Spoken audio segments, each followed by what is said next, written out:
জায়গাটা সেফ লাগিতেছে। তাহলে ওইখানেই আমরা টাবু ফেলিয়া থাকিব। ইয়েস, এই মাঝি নৌকাটা ওই পারে নিয়ে চলো।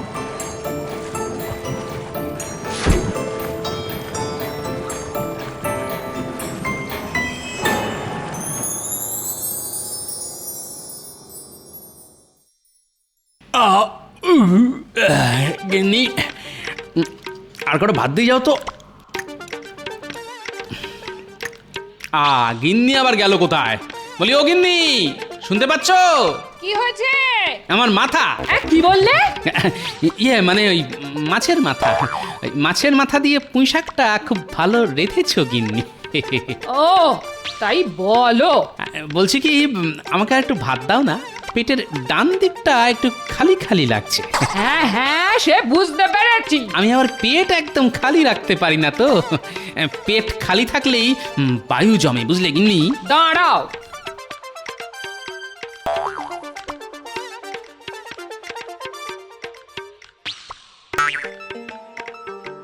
নাও নাও, হাঁড়িতে যত ভাত ছিল সব ঢেলে দিয়েছে, সব। ভালো করেছো গিন্নি। কি ভালো মানুষ রে বাবা। বলি, বিয়ের সময় যে বড় মুখ করে বলেছিলে তোমার ভাত কাপড়ের দায়িত্ব নিলাম। এরকম বলেছিলাম নাকি আমি? কই, আমার তো মনে পড়ছে না। এখন আমি খাবো কি? সব ভাতই যে তুমি খেয়ে নিলে। পেট পুরো ভরে গেছে, বুঝলে? উঠলাম গিন্নি, তুমি দুপুরে দুটো মুড়ি খেয়ে নিও, খালি পেটে থেকো না যেন। আমার চিন্তা তোমাকে করতে হবে না, তুমি নিজের চিন্তা করো। খেতে খেতে যেদিন ভুঁড়িখানা ফটাস করে ফেটে যাবে সেদিন বুঝবে। হ্যাঁ, আমার ভুঁড়ি ফাটলে তোমার মাছ মাংস খাওয়া সব শিখেই উঠবে, এই বলে দিলাম। যত সব।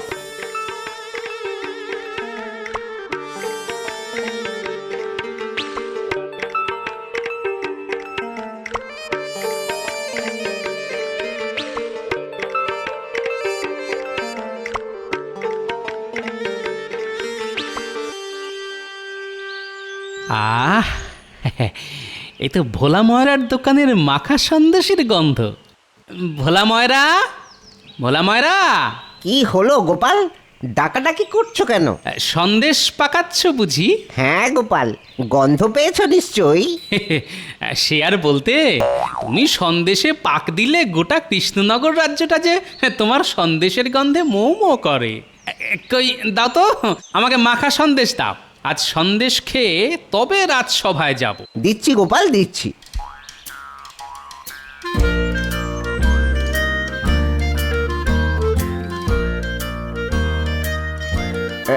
এই নাও, এই নাও।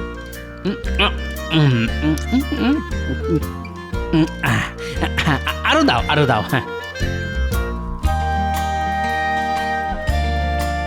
এই নাও, এই নাও। আরো দাও, দাও দাও দাও। আর তো নেই, সব সন্দেশ শেষ। যা, কি যে করো না, একটু বেশি করে বানাতে পারো না? না, এদিকে আজও আমার রাজসভায় যেতে দেরি হয়ে গেল, আমি চলি। আরে সন্দেশের পয়সাটা তো দিয়ে যাও। পয়সা? পয়সা তো নেই, পয়সাও শেষ। তোমার সন্দেশের মতো। হ্যাঁ, ভয় পেও না ভোলা মায়েরা, রাজসভা থেকে ফেরার পথে আরো 1 কিলো মাখা সন্দেশ নিয়ে তবে বাড়ি ফিরবো, তখন সব পয়সা একেবারে শোধ করে দিয়ে যাব। চলি।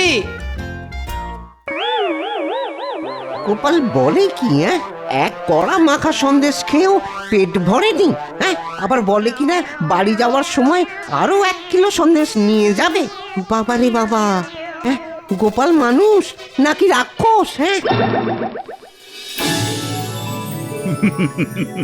তা এটা আবার কোন আনন্দের রাজ জ্যোতিষী? আগে মহারাজ, আমার গরুর একসঙ্গে 2টো বাছুর হয়েছে, সেই আনন্দে আমি আজ রাজসভায় রসগোল্লা নিয়ে এসেছি সবাইকে খাওয়াবো বলে। বাহ বাহ, গরুর বাছুর হয়েছে সেই আনন্দে রসগোল্লা? তাহলে তোমার বাচ্চা হলে তুমি বুঝি আমাদের মাংস ভাত খাওয়াবে? মন্ত্রী, তুই না সত্যি। রসগোল্লার গন্ধ নাকে গেল বলে মনে হলো। এই তো, আমি ঠিক ধরেছি, ঠিক ধরেছি, ঠিক ঠিক ঠিক। বাচ্চা কাঁদে ভ্যাঁ ভ্যাঁ, বুড়ো হাসে ফিক ফিক। বাহ বাহ বাহ, দারুণ ছন্দ মেলালে তো সভাকবি। তা গোপাল, তোমার নাক তো দেখছি বড় শক্তিশালী। আগে পিঁপড়ে আর গোপাল ভাঁড়ের মধ্যে মিল কোথায় জানেন? কোথায়? দুজনে এই মিষ্টির গন্ধ 100 মাইল দূর থেকেও শুকে নেয়। তা আজ রাজসভায় রসগোল্লা কোন আনন্দে রাজ্যতীষী? আমার দুটো বাছুর হয়েছে গোপাল, সেই আনন্দে। তোমার নয় রাজ্যতীষী, বলো তোমার গরুর দুটো বাছুর হয়েছে। হ্যাঁ,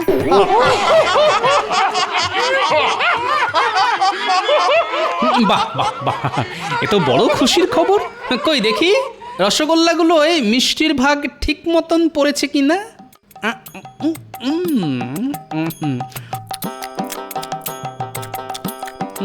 মিষ্টির ভাগ তো ঠিক আছে। দাঁড়ান, আবার এবার দেখছি ছানাটা টাটকা কিনা। এবার কি দেখবে গোপাল? এবার দেখবো রসগোল্লাটা পুরো গোল কিনা। যা, এ কি করলে গোপাল? সবার জন্য আনা রসগোল্লা একাই শেষ করে দিলে। দেখি দেখি রসগোল্লার হাঁড়িটা দিন তো। হাঁড়ি নিয়ে কি করবে শুনি গোপাল? আগে দেখবো হাঁড়িতে ফুটো আছে কিনা।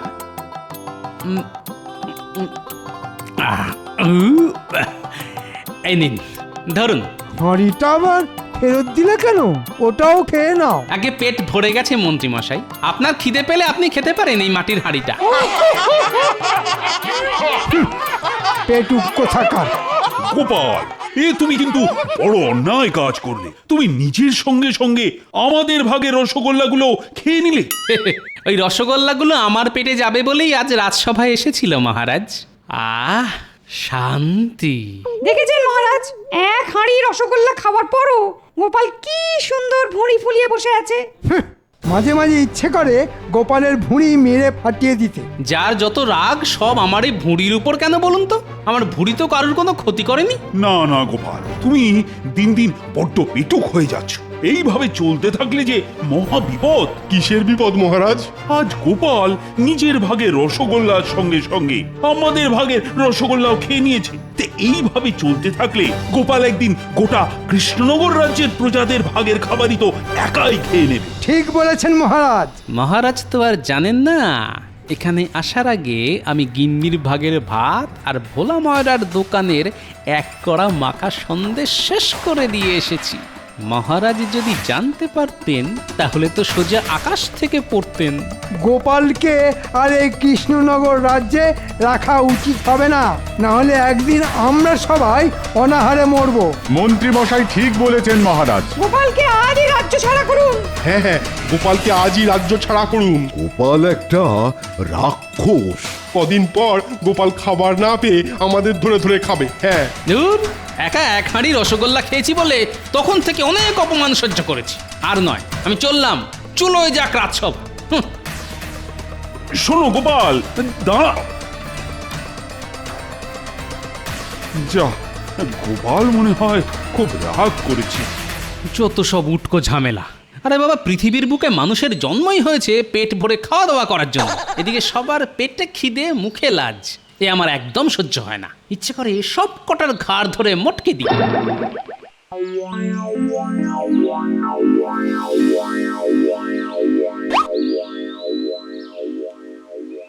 ও ভোলা মায়েরা, না গোপাল না, আমি তোমার কাছে আর সন্দেশ বিক্রি করব না। না। কেন কেন? তুমি আমার কাছে সন্দেশ বিক্রি করবে না কেন? তুমি আগে আমার ওই আগের দামটা শোধ করে দাও তো। আমি পয়সা দেবো বললাম তো। চাই না পয়সা, চাই না। কেন কেন? ভয় গো ভয়ে।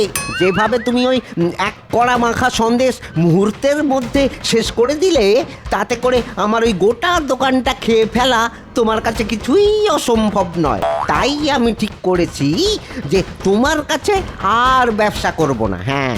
দূর, এ তো মহা জ্বালায় পড়া গেল। আরে আরে আরে, আমি যে চোখে অন্ধকার দেখছি। ওরে বাবা রে, বাঁচাও বাঁচাও বাঁচাও বাঁচাও। ওরে বাবারে, ওরে বাবারে, এই যে দিনের দুপুরে অপহরণ। না মহারাজ, মহারাজ, মহারাজ।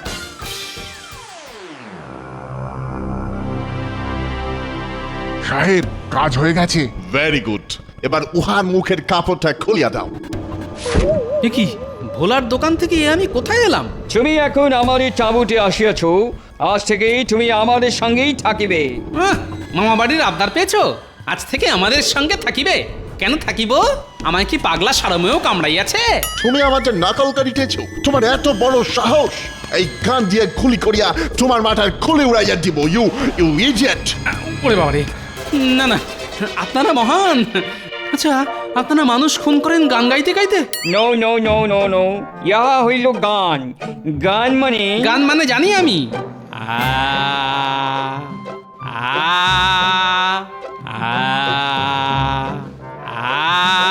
চুপ করো বেশুরা! ইহা ওই গান না হে, ইহা হইল বন্দুক। বন্দুক, ইউ নো, বন্দুক, পিস্তল। আজ থেকে তুমি আমাদের হইয়া কাজ করিবে। আমরা যা যা বলিব তুমি তাই শুনিবে, না হয়ে আমরা তোমাকে এই গান দিয়া উড়াইয়া দিব। সর্বনাশ!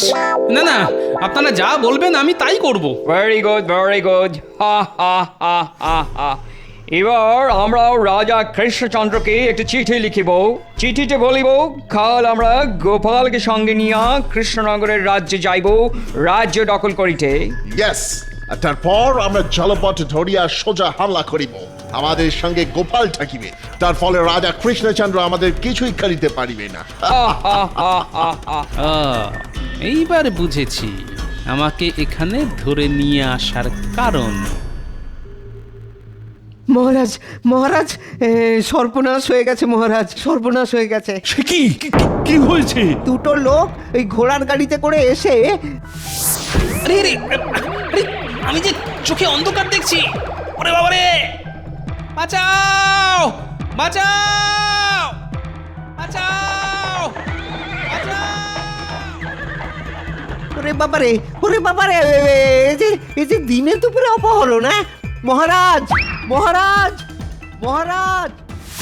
সে কি, ওরা গোপালকে অপহরণ করে নিয়ে গেছে? কিন্তু কিন্তু ওরা কারা? তা তো জানি না মহারাজ, ওদের মুখে ওই কালো কাপড় বাঁধা ছিল। আপনি শান্ত হয়ে বসুন মহারাজ, আপদ গেছে বাঁচা গেছে। গোপালের যা খাই খাই স্বভাব, ওরা গোপালের পেট ভরাতে না পেরে আবার গোপালকে ফিরিয়ে দিয়ে যাবে। না না না না, হাজার হোক গোপাল আমার রাজসভার একজন সদস্য। আমি চুপ করে বসে থাকি কেমন করে বলো তো? মহারাজ, মহারাজ একটু আগে একজন ঘোড়ায় চেপে এসে এই চিঠিটা রাজবাড়ির দরজার সামনে ফেলে দিয়ে গেছে। আমরা তার মুখ দেখতে পারিনি। তাই নাকি?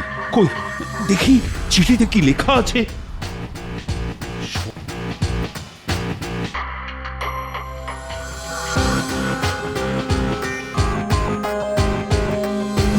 সর্বনাশ! এই যে হুমকি চিঠি। মহারাজ, চিঠিটা কে পাঠিয়েছে? ইংরেজরা। গোপাল ওদের কাছেই আছে, আর ইংরেজরা আগামীকালই জলপথে আমাদের রাজ্য আক্রমণ করবে বলে লিখেছে। আমি তাহলে আজই কৃষ্ণনগরের সমস্ত ফেরিঘাটে ওই সৈন্য নামিয়ে দিচ্ছি মহারাজ। কিছুতেই ইংরেজদের এই রাজ্যে ঢুকতে দেবো না। হ্যাঁ। না না, ভুলে যেও না সেনাপতি, ইংরেজদের কাছে আমাদের গোপাল আছে। আমরা ওদের আটকালে যদি ওরা গোপালের কোনো ক্ষতি করে দেয়। ওরে বাবা, কাল তাহলে যুদ্ধ লাগবে। আমি বাড়ি গেলাম মহারাজ, আমার পেটটা কেমন মোচড় দিচ্ছে। এক্ষুনি না গেলেই এখানেই আমারও শরীর খারাপ লাগছে মহারাজ, আমার মাথাটা না বনবন বনবন করে ঘুরছে, আমি পালাই। আমারও মাথা ঘুরছে, আমার জ্বর এসেছে, আমিও যাই। যা, ইংরেজদের আক্রমণের কথা শুনেই সবাই পালিয়ে গেল। হ্যাঁ, এবার তাহলে কি হবে মহারাজ? হায় রে হায়! আমার মানুষটা যে কোথায় চলে গেল ভগবান, তুমি একটু দেখো। হায় হায় হায়! আমার মানুষটা নিশ্চয়ই রাগ করে বাড়ি ছেড়ে চলে গেছে। মানুষটা মোটে খালি পেটে থাকতে পারে না। কি জানি মানুষটা রাগ করে কোথায় গিয়ে বসে আছে।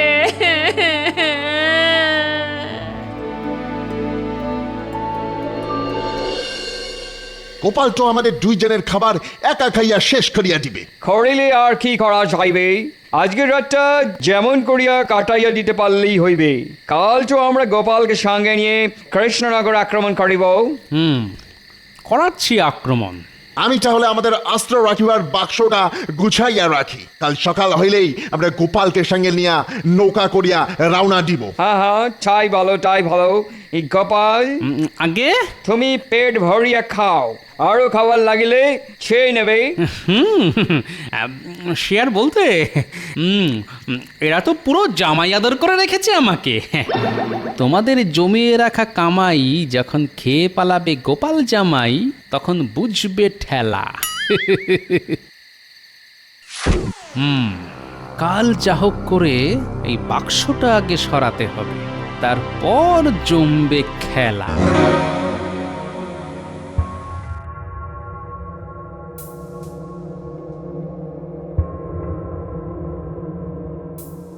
আপনি এখনো ঘুমোননি?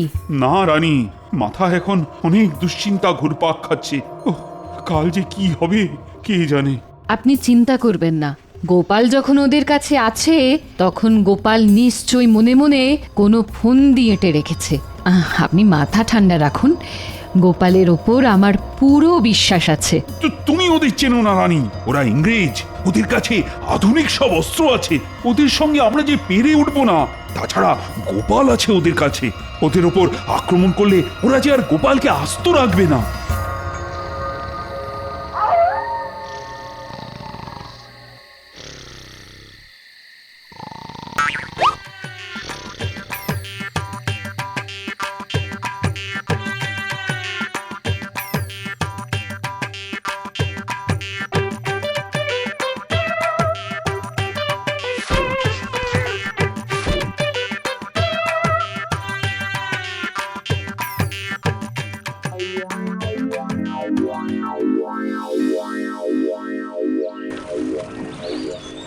গোপাল, তাড়াতাড়ি বাইরে বেরিয়ে এসো, আমাদের কৃষ্ণনগরে যাইতে হইবে।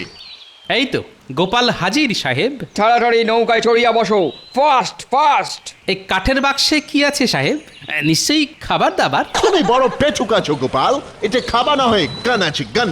কৃষ্ণচন্দ্রের রাজ্যটা নিজেদের নামে করিতে আমাদের সাহায্য করিবে এই অস্ত্র।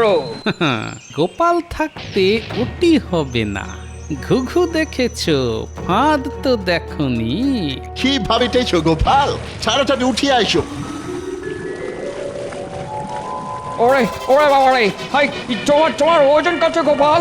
তোমার ভারী যে এই নৌকা ডুবিবার উপক্রম হইল। গোপাল, তোমার ওজন কত? আগে অনেকদিন নিজের ওজন মাপা হয় না সাহেব, তবে লোকে বলে আমি নাকি একাই 100।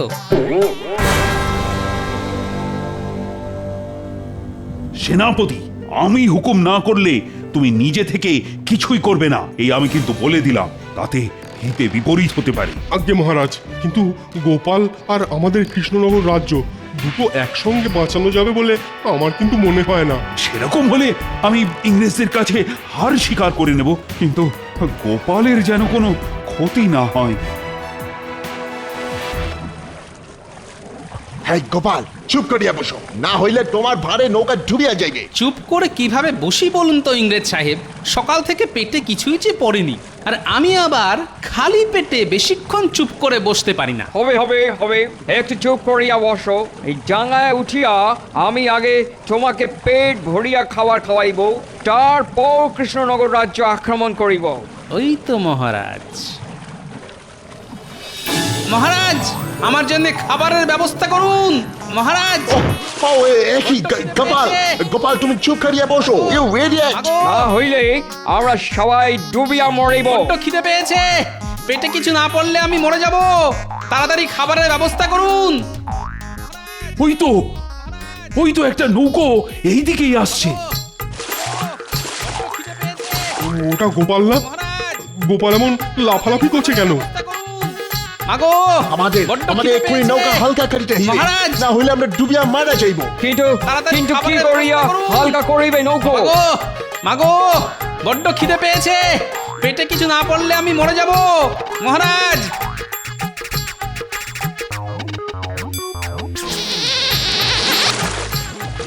হয় হয় হয় হয় হয়, হে তুমি কি করিলে? আমাদের অস্ত্র সব জলে ডুবিয়ে গেল। অস্ত্র না ফেলিলে আমরা ডুবিয়া যাইতাম।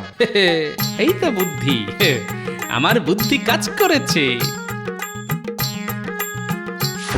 মহারাজ, ইংরেজদের কাছে এখন আর কোনো অস্ত্র নেই, আমরা এখন নিরাপদ মহারাজ। সেনাপতি, এক্ষুনি ওদের বন্দি করো।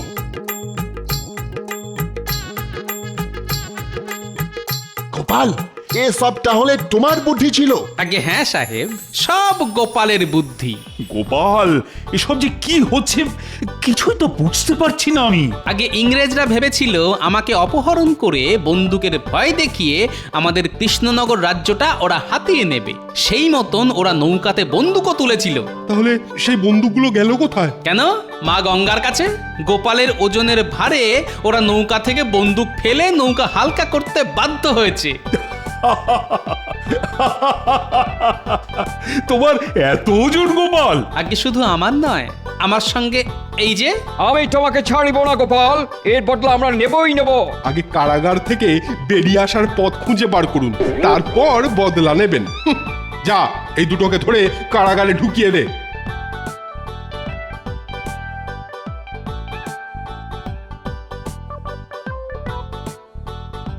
সাবাস গোপাল, সাবাস।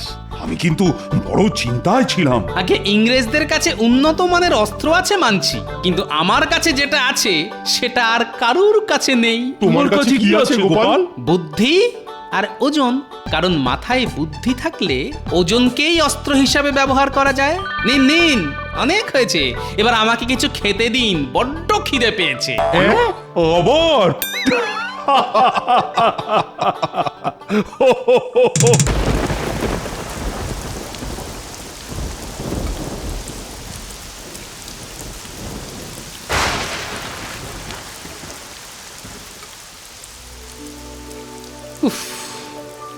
এত বেলা হয়ে গেল, এদিকে বৃষ্টি থামার কোনো লক্ষণ দেখছি না। কি যে করি।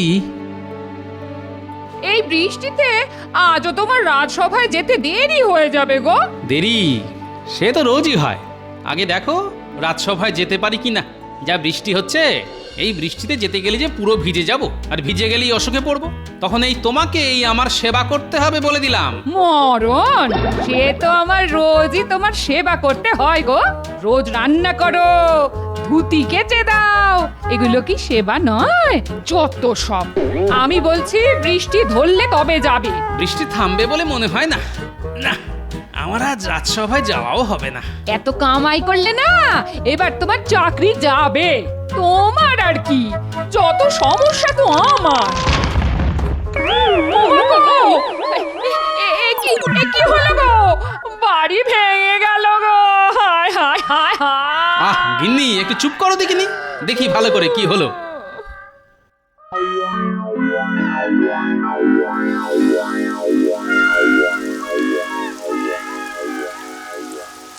কি গো, তুমি আবার দাঁড়িয়ে ভিজছো কেন গো? এক্ষুনি ঢুকে এসো, ঢুকে এসো বলছি।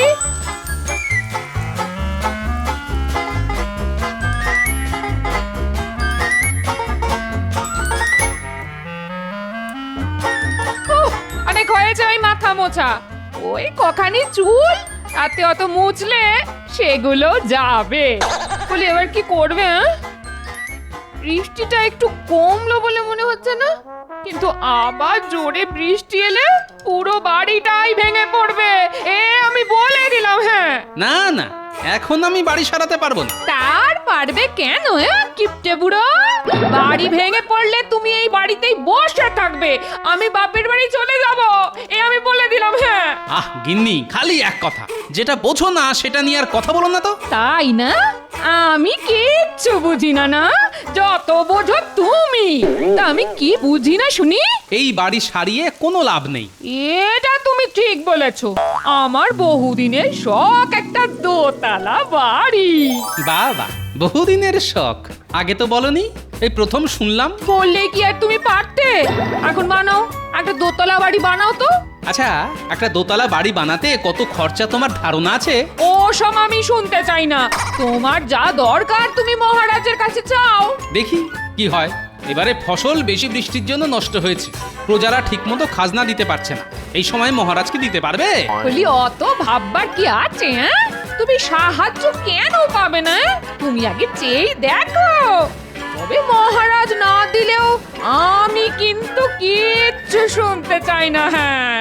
আমার দোতলা বাড়ি চাই। হ্যাঁ হ্যাঁ গিন্নি, তুমি হচ্ছে সীতার মতো, খালি বলে সোনার হরিণ চাই, সোনার হরিণ চাই। এদিকে আমি রামচন্দ্রের মতো বনবাসে যেতে পারলেই বাঁচি।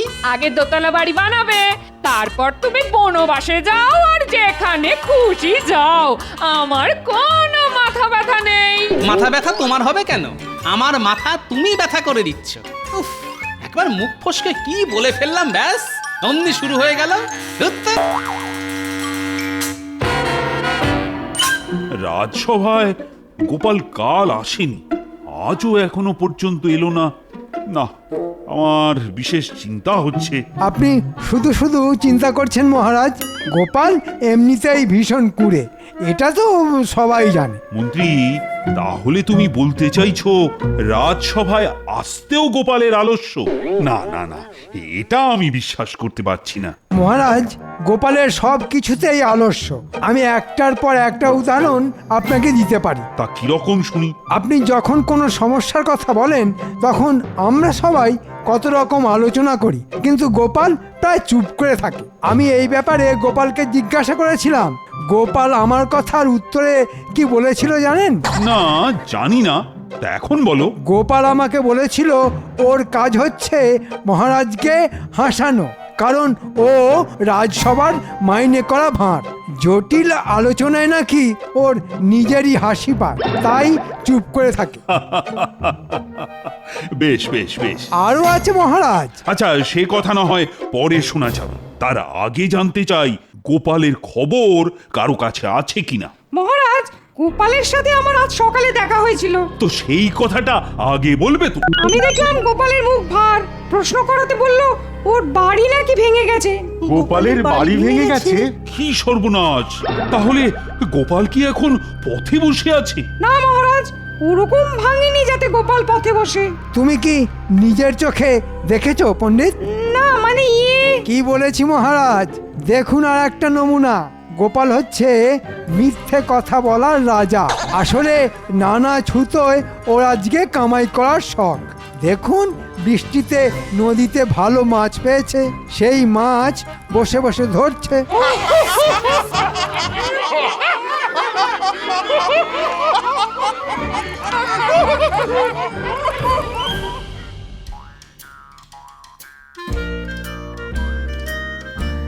না, আজকে দেরি হয়ে গেল।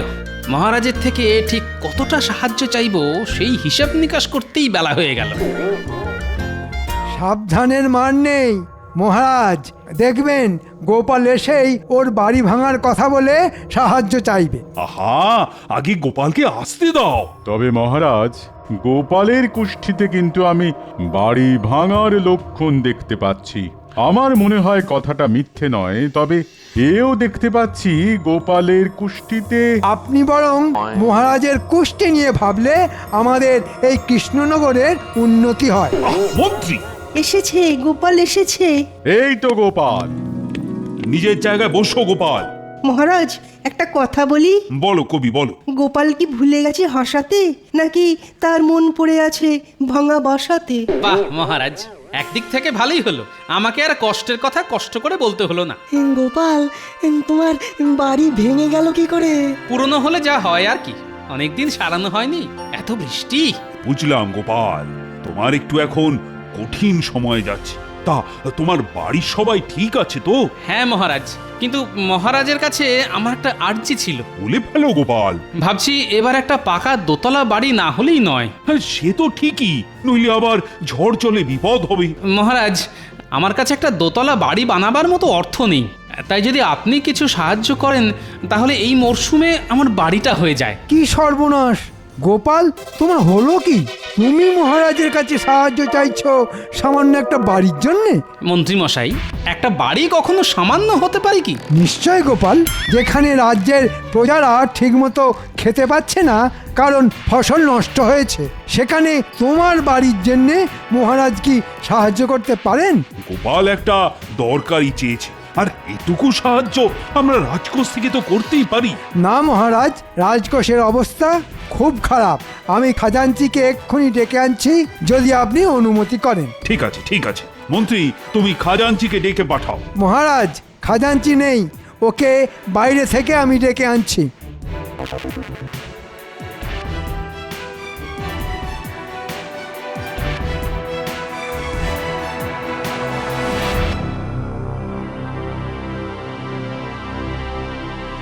মন্ত্রী মশাই, না বলছি আপনি আমাকে এখানে ডেকে আনলেন কেন? মানে আপনি বললে আমি সোজা রাজসভাতেই। এত কথা বলো না খাজাঞ্চি, আমি যা বলছি মন দিয়ে শোনো। গোপাল একটা বাড়ি করবার মতলব করছে, আর এটা কিছুতেই আমি হতে দেব না।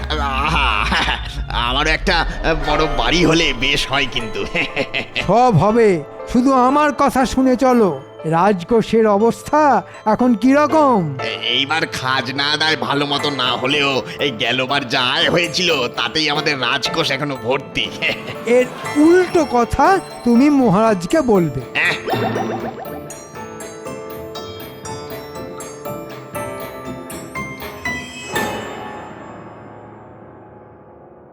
মন্ত্রী, তোমার অনেক দেরি হলো যে। মহারাজ, আমি খাজাঞ্চিকে খুঁজেই পাচ্ছিলাম না। খাজাঞ্চি ওর বাড়িতে ছিল না। ওরও মহারাজ বাড়ি অনেকটা ভেঙে গেছে, তাই নির্জনে বসে কাঁদছিল, তাই না খাজাঞ্চি? আগে হ্যাঁ মহারাজ, মানে ভাবতেই আমার এখন কান্না পাচ্ছে। আচ্ছা আচ্ছা, ঠিক আছে, এখন কেঁদো না। মহারাজ, আমাদের খাজাঞ্চি শুধুমাত্র ওর বাড়ি সারাতে চায়, সেটা প্রয়োজন, আর সেটাও করা যাবে না। আপনি খাজাঞ্চির মুখ থেকেই শুনুন। মহারাজ, আমাদের খুব দুর্দশা চলছে। আমাদের না প্রজাদের খাজাঞ্চি? আমি প্রজাদের কথাই বলছি মহারাজ। এই অবস্থায় রাজকোষের ভাঁড়ার শূন্য। এখন আমি মরে গেলেও আপনার থেকে সাহায্য নিয়ে আমার বাড়ি সারাতে পারবো না মহারাজ। আহা, দেখেছেন মহারাজ, দেখেছেন কি অসামান্য দেশভক্তি? আর গোপাল সেখানে একটা আস্ত বাড়ি, তাও আবার দোতলা। হ্যাঁ, আমাদের রাজকোষের এত খারাপ অবস্থা হলে তো দেখছি নবাবের কাছে মুখ দেখানোই দায় হয়ে উঠবে। এই সব হলো মন্ত্রীর শয়তানি, আমি বেশ বুঝতে পারছি, কিন্তু উপায় আমি খুঁজে পেয়েছি। মহারাজ, আপনি চিন্তা করবেন না, আমি নিজে নবাবের কাছে গিয়ে প্রজাদের দুর্দশার কথা বলে খাজনা মকুব করতে বলবো। বলবে গোপাল, বলবে। হ্যাঁ, তুমিই পারো। নবাব তোমাকে পছন্দ করেন বলেই তো আমি জানি। কিন্তু গোপাল, তুমি নিশ্চয়ই বুঝতে পারছো যে প্রজাতির এই অবস্থা আর রাজকোষের এই অবস্থা, সেখানে তোমার পাকা দোতলা বাড়ির জন্য অর্থ সাহায্য করা মানে এই মুহূর্তে সম্ভব হচ্ছে না। আমি বুঝতে পেরেছি মহারাজ, আপনি নিশ্চিন্তে থাকুন, এখন আপনার সাহায্য করার প্রয়োজন নেই। এই বিলাসিতা যে এখন করা উচিত হবে না, এটা গোপাল তুমি বুঝতে পেরেছো, এটাই যথেষ্ট। আগে হ্যাঁ মন্ত্রী মশাই, আমি সবটাই বুঝতে পেরেছি।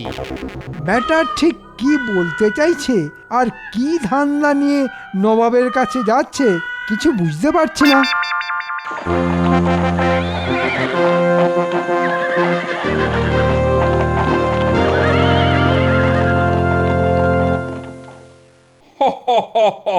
গোপাল, তোমাদের রাজা কৃষ্ণচন্দ্রের এমন অবস্থা যে তোমার একটা বাড়ি করার জন্য সাহায্য করতে পারছে না। আগে নবাব বাহাদুর, কি বলবো, আপনি নিশ্চয়ই জানেন কৃষ্ণনগরে কি পরিমাণ বৃষ্টি হয়েছে, প্রায় বন্যার অবস্থা।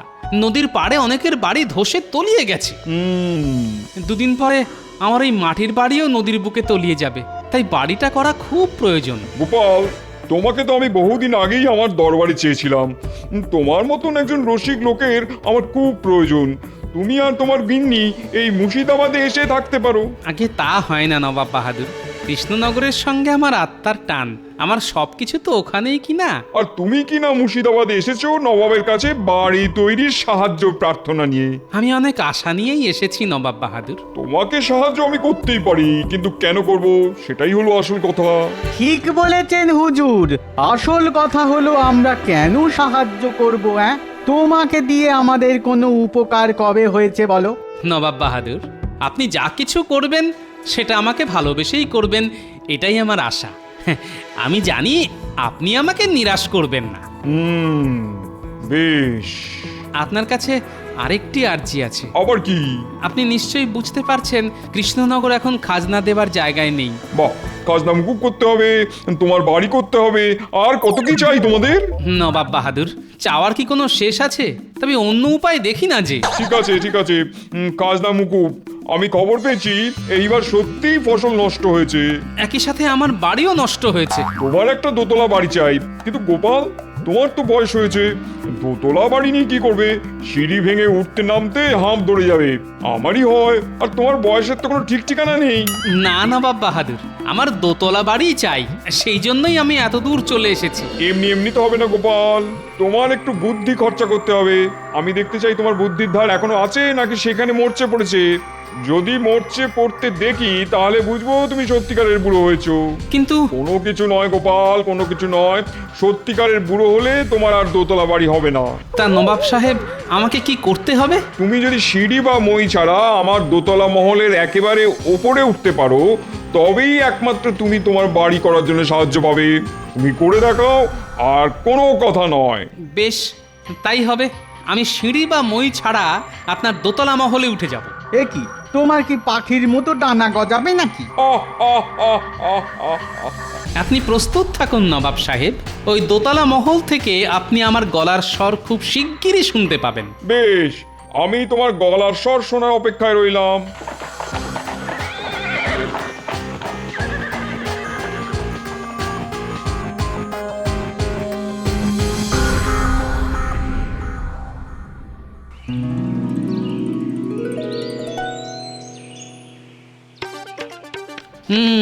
খুব বড় মুখ করে তো নবাব বাহাদুরকে বলে দিলাম, কিন্তু মাথায় যে কিছুই আসছে না। নবাবের দোতলা মহলে উঠতে হবে, অথচ কোনো মই বা সিঁড়ি ব্যবহার করতে পারবো না। এ কি জ্বালা! এই বলি, সকাল থেকে বসে আছো আর বিড় বিড় করছো, হ্যাঁ? মাথাটা মনে হয় একেবারে গেছে। মাথার আর কি দোষ বলো, খারাপ তো হতেই পারে। তা তো ঠিকই, আমার কপাল গো কপাল। বলি, একটু শান্তিতে থাকতে দেবে নাকি? গিন্নি, এখন চুপ করো তো, আমার খুব খিদে পেয়েছে, একটু খেতে দাও। খিদে পেয়েছে বললেই হয়? এ বসে বিড় বিড় করছো কেন?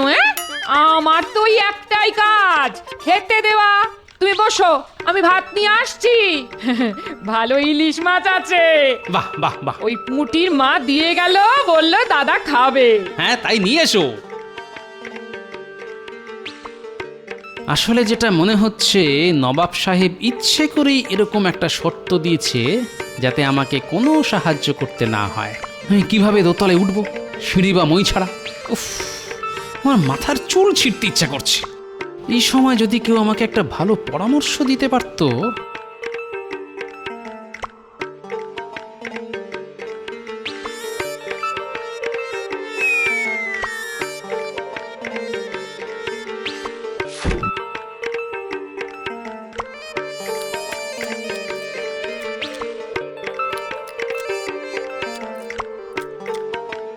আরো একটা মাছ দাও দেখি, আর কয়েক হাতা ভাত দাও। বাবা, লোকের মুখে শুনি বয়সকালে খাওয়া কমে যায়, এর দেখি উল্টো। যতদিন যাচ্ছে তত খাওয়া বাড়ছে, বেড়েই যাচ্ছে। খেতে হবে না, কত চিন্তা আর পরিশ্রম বলো তো আমার। পরিশ্রম করলে এই আমার খিদে বেড়ে যায়, বুঝলে? কি ছাইপাশ বসে বসে চিন্তা করছো আর বলছো কিনা পরিশ্রম করছো? তোমার কোনো কাজ নেই, সারাদিন ঝুড়ি ঝুড়ি খাও আর হাতির মতো ভুঁড়ি বাড়াও। কি বললে গিন্নি? হাতি? বাহ গিন্নি, তোমার জবাব নেই। আমলো যা, হাতির কথা শুনে এত আনন্দ হলো কেন? ভীমরতি একেই বলে। ওর নাম কি মাহুত? নাম ওর চঞ্চল, কিন্তু কিন্তু ও খুব শান্ত হাতি, যা বলি তাই শোনে। বাহ, তাহলে তো বেশ। এই শোনো, মুর্শিদাবাদ যেতে হবে, বুঝলে? অনেকটা দূরের পথ। তা তোমার চঞ্চল শান্ত থাকবে তো? আগে উপযুক্ত পারিশ্রমিক পেলে চঞ্চল শান্ত থাকবেই। হ্যাঁ হ্যাঁ, বুঝেছি বুঝেছি। আগে চলো, ঠিক মতো থাকলে পারিশ্রমিক নিয়ে চিন্তা করতে হবে না। আজ্ঞে হুজুর, যথা আজ্ঞা।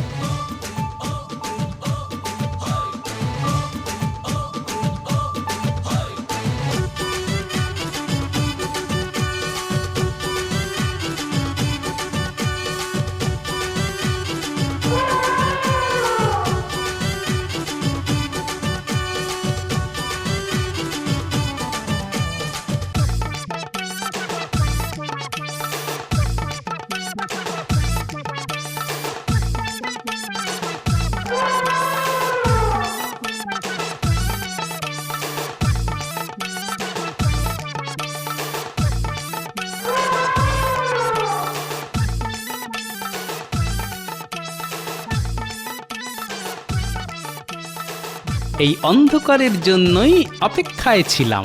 চল রে চঞ্চল, আস্তে আস্তে ওই দোতলা মহলের পিছনে গিয়ে দাঁড়াই।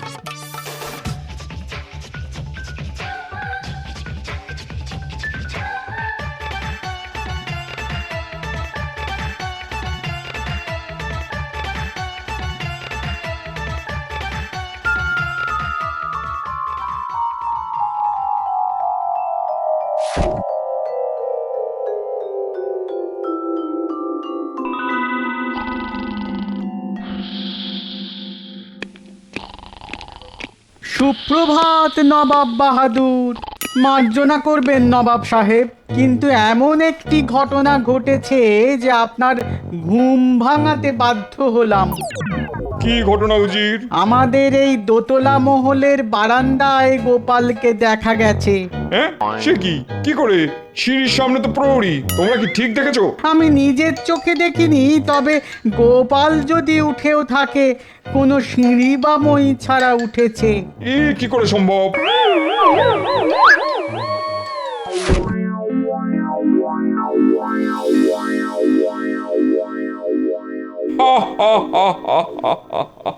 কেউ নেই উজির। আগে যে গুজব ছড়াচ্ছে তার আমি গর্দান নেবো। নবাব বাহাদুর, তাই তো, টুকি এ তো গোপালেরই গলার স্বর, টুকি। কিন্তু ওকে দেখা যাচ্ছে না কেন? ভূত নাকি? নবাব বাহাদুর, টুকি উজির, শিগগিরই খবর নাও গোপাল মরে গেছে কিনা।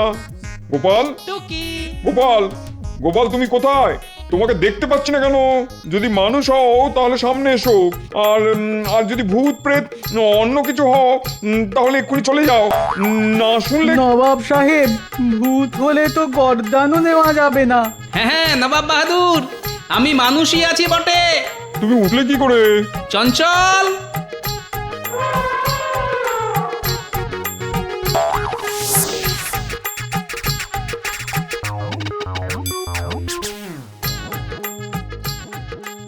এই দেখুন নবাব সাহেব, এই আমার সিঁড়ি, এই আমার মই।